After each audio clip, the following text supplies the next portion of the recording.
السلام علیکم ورحمۃ اللہ وبرکاتہ۔ الحمد للہ رب العالمین والعاقبۃ للمتقین والصلاۃ والسلام علی عبدہ ورسولہ محمد صلی اللہ علیہ وسلم وعلی آلہ وصحبہ اجمعین ومن تبعهم بإحسان الی یوم الدین، اما بعد فقد قال اللہ تبارک وتعالی فی القرآن المجید والفرقان الحمید، اعوذ باللہ من الشیطان الرجیم، والمؤمنون والمؤمنات بعضهم اولیاء بعض یأمرون بالمعروف وینہون عن المنکر ویقیمون الصلاة ویؤتون الزکاة ویطیعون اللہ ورسولہ اولئک سیرحمهم اللہ ان اللہ عزیز حکیم۔ ذی وقار علماء کرام، معزز و محترم ذمہ داران جمعیت و جماعت اور مختلف مدارس کے ذمہ داران، احباب جمعیت، خواتین اسلام، میں آج سب سے پہلے اللہ تبارک و تعالیٰ کا شکر ادا کرتا ہوں، اس کے بعد اس کانفرنس کے منتظمین کا تہ دل سے شکریہ ادا کرتا ہوں کہ ان تمام نے اصلاح معاشرہ جیسے اہم اور حساس موضوع پر یہ عظیم الشان کانفرنس منعقد کی۔ یہ موضوع نہ صرف وقت کی اہم ترین ضرورت ہے بلکہ ہر باشعور فرد کے دل کی آواز بھی ہے۔ معاشرہ کسی بھی قوم کی اخلاقی، دینی اور تہذیبی بنیاد پر قائم ہوتا ہے۔ اگر معاشرہ بگڑ جائے تو بڑے بڑے مضبوط ستون بھی کمزور پڑ جاتے ہیں۔ اس لیے اصلاح معاشرہ دراصل اصلاح امت کی بنیاد ہے۔ جمعیت اہل حدیث حیدرآباد اور سکندرآباد کی 55 سالہ تاریخ میں پہلی مرتبہ یہ عظیم الشان کانفرنس کا انعقاد ہوا، جس کی سرپرستی اڈہاک کمیٹی صوبائی جمعیت اہل حدیث تلنگانہ کر رہی ہے، اور یہ جمعیت اہل حدیث حیدرآباد اور سکندرآباد کے زیر اہتمام منعقد ہوئی، جو بلا شبہ ہماری جماعتی سعادت، خوش بختی اور ترقی کی علامت ہے۔ اللہ تعالیٰ سے دعا ہے کہ کانفرنس ہماری جماعتی پیش رفت کی تاریخ میں ایک روشن سنگ میل ثابت ہو، آمین۔ ان سعادت بھرے لمحات میں مجھے خصوصیت سے ان اکابرین کی یاد شدت سے آ رہی ہے۔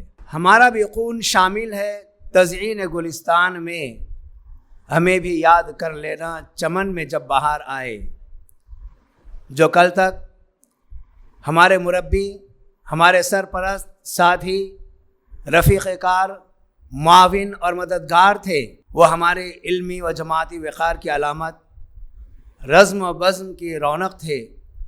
ان کی موجودگی ہمارے جذبوں، حوصلوں اور ولولوں کو جلا بخشتی تھی، مگر آج وہ ہم سے جدا ہو چکے ہیں، آغوش لحد میں آسودہ خواب ہیں۔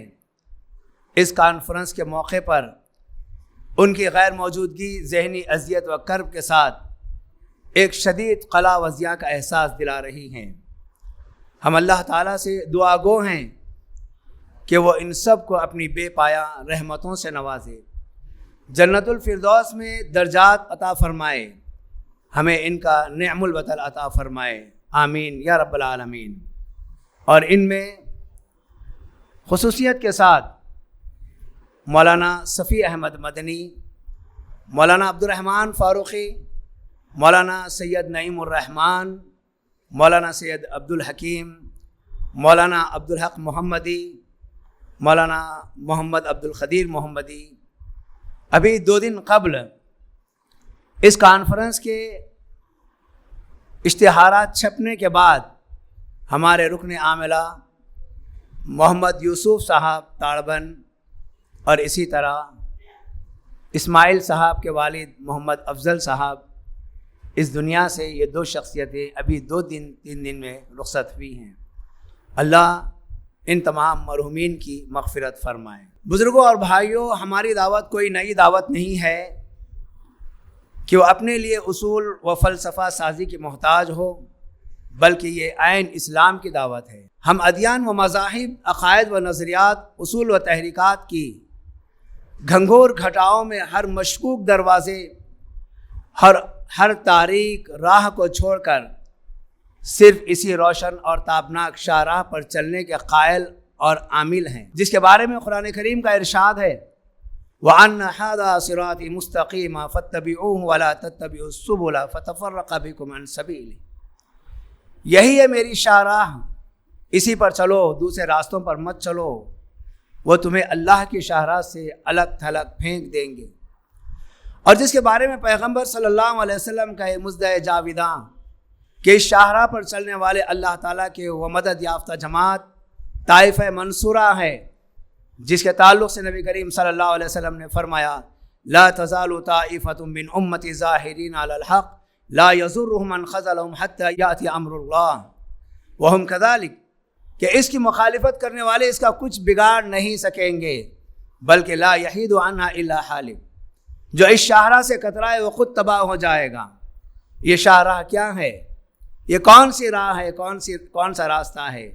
یہ در حقیقت اللہ کی توحید خالص اور اس کے رسول کی بے چوں چراغ بے کم و کاس اطاعت کی شاہراہ ہے کہ توحید کے بغیر نجات نہیں ہے، اطاعت کے بغیر ایمان کی سلامتی نہیں اور عمل کا اعتبار نہیں۔ اللہ کا ارشاد ہے ان اللہ لا یغفر ان یشرک بہ ویغفر ما دون ذلک لمن یشاء، اللہ اس بات کو نہیں بخشے گا کہ اس کے ساتھ شریک کیا جائے، اس کے ماں سوا جس کو چاہے گا بخش دے گا۔ انہ من یشرک باللہ فقد حرم اللہ علیہ الجنہ ومأواہ النار، جس نے اللہ کے ساتھ شرک کیا اس پر اللہ نے جنت حرام کر دی، اس کا ٹھکانہ جہنم ہے۔ بس اللہ کو اس ذات و صفات میں وحدہ لا شریک ماننا، اس کے حقوق، عبادات اور افعال و اختیارات میں یکتا ماننا ہماری دعوت کی اولین بنیاد ہے۔ یہی کلمہ اسلام کے پہلے جز کا مطلب و مقتضا ہے۔ دوسری طرف اللہ تعالیٰ نے اطیعوا اللہ و اطیعوا الرسول کی بار بار تاکید کرتے ہوئے بتایا کہ رسول اللہ صلی اللہ علیہ وسلم کی اطاعت ہی دراصل اللہ کی اطاعت ہے، کیونکہ رشد و ہدایت کے خزانے سے اللہ تعالیٰ نے افراد امت تک جو کچھ بھیجا ہے آپ صلی اللہ علیہ وسلم کے ذریعے بھیجا ہے۔ اسی لیے ارشاد ہے من یطع الرسول فقد اطاع اللہ، جس نے رسول کی اطاعت کی اس نے اللہ کی اطاعت کی۔ یہی وہ اطاعت ہے کہ اس کی بدولت ہدایت مل سکتی ہے۔ وَإِن تُطِيعُوهُ تَهْتَدُوا، اگر تم لوگ ان کے یعنی رسول اللہ صلی اللہ علیہ وسلم کی اطاعت کرو گے تو ہدایت پاؤ گے، اور اطاعت میں کھوٹ ہے تو ایمان خطرے میں ہے، حتیٰ کہ پیغمبرانہ فیصلے پر دل کے کسی گوشے میں تنگی محسوس کرنا بھی ایمان کے خلاف ہے اور کھلی گمراہی ہے۔ ارشاد باری تعالیٰ ہے وَمَا كَانَ لِمُؤْمِنٍ وَلَا مُؤْمِنَةٍ إِذَا قَضَى اللَّهُ وَرَسُولُهُ أَمْرًا أَن يَكُونَ لَهُمُ الْخِيَرَةُ مِنْ أَمْرِهِمْ وَمَنْ يَعْصِ اللَّهَ وَرَسُولَهُ فَقَدْ ضَلَّ ضَلَالًا مُبِينًا، کسی مومن مرد اور کسی مومنہ عورت کے لیے اس کی گنجائش نہیں ہے کہ جب اللہ اور اس کے رسول کسی معاملے کا فیصلہ کر دیں تو ان کے لیے اپنے معاملے میں اختیار باقی رہے، اور جس نے اللہ اور اس کے رسول کے نافرمانی کی وہ کھلم کھلا گمراہ ہوا۔ اللہ تعالیٰ کا ارشاد ہے فَلَا وَرَبِّكَ لَا يُؤْمِنُونَ حَتَّى يُحَكِّمُوكَ فِي مَا شَجَرَ بَيْنَهُمْ ثُمَّ لَا يَجِدُوا فِي أَنفُسِهِمْ حَرَجًا مِّمَّا قَضَيْتَ وَيُسَلِّمُوا تَسْلِيمًا، نہیں، تیرے پروردگار کی قسم، لوگ مومن نہیں ہو سکتے یہاں تک کہ ان کے درمیان جو اختلافات واقع ہوں ان کے بارے میں آپ صلی اللہ علیہ وسلم کو حکم مان لے، پھر آپ صلی اللہ علیہ وسلم جو فیصلہ کریں اس کے متعلق اپنے نفسوں میں کوئی تنگی محسوس نہ کریں اور بے چواں چرا تسلیم کر لیں۔ ارشاد باری تعالیٰ ہے یا ایھا الذین آمنوا اطیعوا اللہ واطیعوا الرسول ولا تبطلوا اعمالکم، اے ایمان والو اللہ کی اطاعت کرو، رسول اللہ صلی اللہ علیہ وسلم کی اطاعت کرو، اپنے اعمال غارت نہ کرو۔ یہ وہ اطاعت ہے جس سے فرار کی کسی کے لیے گنجائش نہیں ہے، خواہ وہ اپنے دائرے میں کتنی بڑی شخصیت ہی کیوں نہ ہو۔ چنانچہ ایک بار حضرت عمر رضی اللہ عنہ نے آپ صلی اللہ علیہ وسلم سے عرض کیا کہ ہم یہودیوں سے کچھ پسندیدہ باتیں سنتے ہیں تو کیا ایسی بعض چیزیں لکھ لیا کریں؟ تو آپ صلی اللہ علیہ وسلم نے فرمایا کیا تم بھی اس طرح حیران و سرگرداں ہو جیسے یہود و نصارہ حیران و سرگرداں ہوئے تھے؟ یاد رکھو میں تمہارے پاس ایک صاف اور تابناک شریعت لے کر آیا ہوں. اگر موسیٰ بھی زندہ ہوتے تو انہیں بھی میری اتباع کے سوا کوئی چارہ کار نہ ہوتا. عزیزان محترم، آج ہم ذرا غور کر کے دیکھیں، ہماری زندگی رسول اللہ صلی اللہ علیہ وسلم کی لائی ہوئی شریعت سے ہٹ کر گزر رہی ہے. ہماری زندگی کے اصول بدل گئے ہیں، ہماری سوچ میں تبدیلی آ گئی ہے، ہمارے نظریات میں تبدیلی آ گئی ہے. اسی لیے ہمارا یہ معاشرہ بھی بگڑتا چلا جا رہا ہے.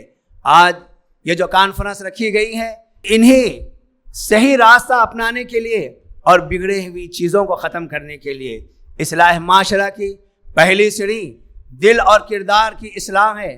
جھوٹ، بددیانتی، دھوکہ، غیبت، فحاشی، ظلم، یہ سب معاشرے کی بنیادوں کو دیمک کی طرح چاٹ جاتے ہیں. نبی صلی اللہ علیہ وسلم نے فرمایا انما بعثت لاتمم مکارم الاخلاق.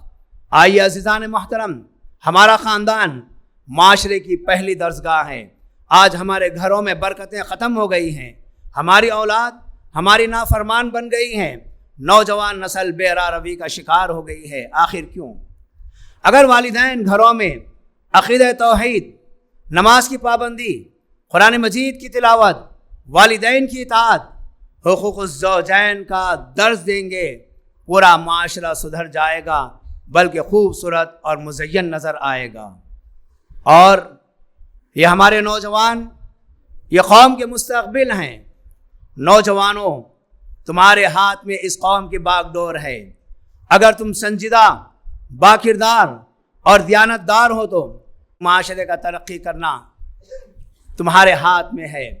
اگر تم موبائل، فحاشی، منشیات اور بے راہ روی میں کھو جاؤ تو پھر یقین جان لو تم اور تمہارے ساتھ پوری قوم تباہ برباد ہو جائے گی. اور آئیے اس موقع پر میں آپ کو بتاؤں، اصلاح معاشرہ میں علماء اور دعات کا بڑا کردار ہوتا ہے. علماء کی ذمہ داری سب سے بڑی اور سب سے اہم ہے. منبر و محراب سے یہ علماء اکرام دعوت دیتے ہیں. اگر ان کی یہ دعوت وہ دعوت ہو جو نبی نے دی ہے، وہ دعوت ہو جو عدل و انصاف، محبت، اتحاد اور تقوی کو عام کرے، اگر یہ علماء اکرام کی دعوت فرقہ واریت، تعصب اور نفرت کی دعوت دے تو پھر معاشرے کی اصلاح ناممکن ہے. یہ بات کہنے میں مجھے کوئی تعمل نہیں ہے. آج منبر و محراب کے تقدس کو پامال کیا جاتا ہے. قرآن و حدیث کی اس مقدس جگہ کو غلط استعمال کرتے ہوئے اپنے حسد، بغض، عناد، دشمنی، نفرتیں، عداوتیں، جھوٹ کو ان مقامات سے پھیلایا جاتا ہے.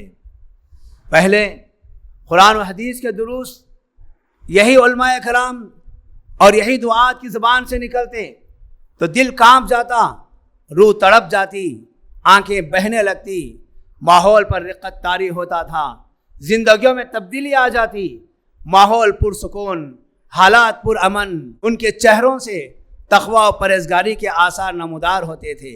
کہاں گئے وہ علماء دین؟ کہاں گئے وہ داعیان جن کے دروس کے بعد دلوں کا تزکیہ ہوتا تھا؟ قومیں علماء کی پیروی کرتے تھے. علماء کی زبان، ان کا کردار، ان کا رویہ ہی قوم کے مزاج کو تشکیل دیتا. علماء اکرام کو یہ فراموش نہیں کرنا چاہیے، اپنی ذمہ داری بخوبی نبھانا چاہیے اور سب سے پہلے اپنی اصلاح کرنا چاہیے. آئیے عزیزان محترم، دو چار باتیں اور ہمیں آپ کے سامنے رکھ دوں. اصلاح معاشرہ میں ذمہ داروں کا بھی بڑا کردار ہوتا ہے. ذمہ داران جب حق پرست ہوں گے، چاہے کسی بھی چیز کے آپ ذمہ دار بنیں، کسی بھی چیز کے آپ ذمہ دار بنیں، اپنی بیوی بچوں کے ہوں، اپنے خاندان کے ہوں، اپنے ماتحتوں کے ہوں، آپ کے لازم ہے اپنے ماتحتوں کے ساتھ عدل و انصاف کریں اور اپنی پوری ذمہ داری کو مکمل طور پر نبھائیں. اور امانت دیانت داری کا پورا خاص لحاظ رکھے۔ اگر آپ کے اندر امانت اور دیانت داری ہوگی تو اس سے معاشرہ مضبوط اور پرامن ہوگا۔ ہاں، اگر یہ ذمہ داری میں آپ حق تلفی کریں گے اور جانبداری سے کام لیں گے، عدل و انصاف کی دھجیاں اڑائیں گے، تو فرمان رسول صلی اللہ علیہ وسلم ہے، ما من عبد یسترعہ اللہ رعیۃ یموت یوم یموت وہو غاش لرعیتہ فقد حرم اللہ علیہ الجنہ۔ جو شخص کسی رعیت کا ذمہ دار بنایا جائے اور وہ اپنی رعیت کے ساتھ خیانت کرے، پھر اسی حالت میں مر جائے، اللہ تعالیٰ اس پر جنت کو حرام کر دیتا ہے۔ یہ بخاری اور مسلم کی روایت ہے۔ معزز حاضرین، آخری بات یہ ہے، ہماری اجتماعی کوتاہیاں۔ ہم عبادت تو کرتے ہیں مگر اخلاص کے ساتھ نہیں کرتے۔ یہ اجتماعی کمزوریاں ہمارے اندر ہیں۔ معاشرے کو اگر سدھارنا چاہتے ہو تو اجتماعی کمزوریوں کو بھی دور کرنا پڑے گا۔ ہم اخلاق کی بات تو کرتے ہیں لیکن ہم خود اس پر عمل پیرا نہیں ہیں۔ ہمیں دوسروں کی غلطیاں نظر آتی ہیں مگر اپنی غلطیاں ہمیں نظر نہیں آتی۔ اصلاح معاشرہ کے لیے ہر ایک اپنی ذمہ داری کو نبھائے۔ اصلاح معاشرہ کے لیے عقیدہ توحید، قرآن کی تعلیم، اخلاق کی تعلیم، مساجد کو عبادت کے ساتھ تربیت کا مرکز بنانا، نوجوانوں کے لیے دینی و اخلاقی تربیت کا نظم، سوشل میڈیا پر فحاشی کے بجائے علم اور خیر کو فروغ دینا، غریبوں، مسکینوں، یتیموں کی خبر گیری اور ان کی ضروریات کی تکمیل کرنا ضروری ہے۔ اللہ تعالی ہمیں اس کی توفیق اردانی عطا کرے۔ آخری بات ہے، یہ ایک بات دیکھیے، یہ جو 2 روزہ کانفرنس منعقد ہوئی ہے، اس میں آپ بالکل یہ تصور نہ کریں کہ جماعت کے ذمہ داروں نے یہ کانفرنس کو منعقد کیا ہے، یا یہ نہ سوچیں کہ ان کے ساتھ چند لوگ مل کر یہ کام کیا ہے۔ نہیں، یہ پوری جمعیت کا کارنامہ ہے، پورے احباب کا کارنامہ ہے۔ اگر ہم اس سے زیادہ عظیم صرفہ لگا دیں اور آپ احباب کا تعاون حاصل نہ ہو تو پھر کیا فائدہ؟ الحمدللہ یہ آپ تمام کی اجتماعیت کا نتیجہ ہے، آپ کی کوششوں کا نتیجہ ہے۔ آپ نے 2 دن کے لیے اپنے دلوں کے تزکیے ایمان کی مضبوطی کے لیے جو وقت نکالا ہے، یہ آپ کی قربانیوں کا نتیجہ ہے کہ یہ کانفرنس کامیابی کی طرف جا رہی ہے۔ عمر بن خطاب رضی اللہ تعالیٰ عنہ کا قول ہے، لا اسلام الا بجماعت ولا جماعت الا بامارت ولا امارت الا بطاعت۔ معزز حاضرین، اس کانفرنس میں ہمیں جو ضرورت تھی، اہل علم کی خدمات کی، ان کے قربانیوں کی ضرورت تھی، اہل ثروت کے ایثار کی ضرورت تھی، جماعتی کارکنوں کی حمیت کی ضرورت تھی۔ الحمدللہ آپ نے یہ چیز ہمیں عطا کی اور آپ نے اجتماعیت کا مظاہرہ کیا، اور یہ اسلام ہمارا، اس کے اندر اجتماعیت موجود ہے۔ آپ نماز کو لے لیں، روزے کو لیں، زکوٰۃ کو لیں، حج کو لیں، یا معمولی سا آپ کا سفر ہو، ان سب کو لیں، ان تمام میں اجتماعیت پائی جاتی ہے۔ آج یہ اجتماعیت کے مظاہرے کی وجہ سے آج ہم کامیاب ہوئے ہیں۔ اللہ ذوالجلال والاکرام سے دعا ہے، اللہ ہم نے جو چھوٹی سی کوشش کی ہے، اے اللہ اس کے اندر اخلاص پیدا فرما، اور جو محنتیں کی گئی ہیں، جن احباب نے جس انداز سے، جس طریقے سے انہوں نے اس میں اپنی قربانی پیش کی ہے، اے اللہ تمام کے قربانیوں کو قبول فرما۔ اے اللہ ہم تمام کو اسی طریقے سے متحد ہو کر، منظم ہو کر کام کرنے کی توفیق عطا فرما۔ عزیزان محترم، آپ کی چھوٹی سی کوشش رہی، کل ایک عظیم اجتماع وہاں پر رہا، اور آج یہاں پر آپ کو معلوم ہونا چاہیے، ابھی مجھے خطاب کے لیے دعوت دی گئی، اسی وقت فون آ رہا تھا، 16 لاکھ آدمیوں نے ہمارے کل کے اور آج کے پروگرام کو سراہا ہے اور اس کی تعریف بیان کی ہے۔ دنیا کے کونے کونے سے ہمارے اس پروگرام کی شہرت اور وہاں سے پیغامات وصول ہو رہے ہیں۔ الحمدللہ اس میں ہمارا کارنامہ نہیں ہے، اللہ نے توفیق دی ہے، اللہ نے ہمیں موقع عنایت فرمایا ہے۔ اللہ کے فضل سے، اللہ کی توفیق سے، آپ کی مدد سے الحمدللہ ہم یہ پروگرام منعقد کیے ہیں. اگر ایسا ہی آپ لوگوں کا ساتھ رہے گا تو انشاءاللہ ہر سال ہم ضرور کسی بڑے میدان میں اس طریقے کی کانفرنس انشاءاللہ منعقد کریں گے. السلام علیکم ورحمۃ اللہ وبرکاتہ. مرسی ٹی وی کے مزید ویڈیوز کے لیے ہمارے چینل کو سبسکرائب کریں اور بیل آئیکن کو ضرور دبائیں. جزاک اللہ خیرا. مرسی ٹی وی، پیغام رحمت.